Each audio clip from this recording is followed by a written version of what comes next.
Haleluya haleluya. Ndikavafunzi vomancha Friday ndouya futi namuredza wamanda manjinga manda ndikuri vatu vashi rina rikuvuya rani hanero ri vuchilo nonanga unovo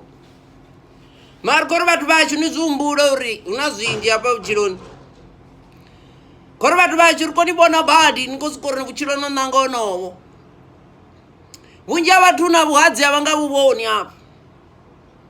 ndopfunga riya rani na munna huna munna ane angafuna musadzi yamumwisa alwa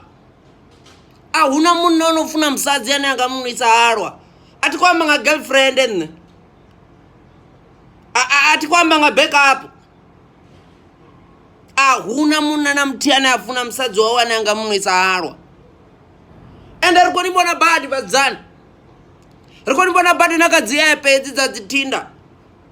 rikonibona badi katinda ndopfunga ndomalwa ini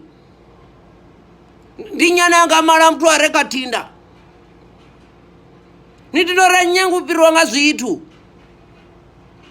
mutu ndiyadzula ndatokomelwa we ezi nichiri vuchilano nangonovu nikwambawo vachiende ulu ngori yazvidiwa rina vana vanosvika 6-7 ange vane vakwaluswa nga Moses vana vanhu vakwaluswa nga Petro riyazvidiva Woyane vavodiva vana vanhu vote vono aluwanga manda vana vanhu vuchilo ro nangonovu vuchilo ro nangonovu vuchilo ro nangonovu vatosogolanga manda vona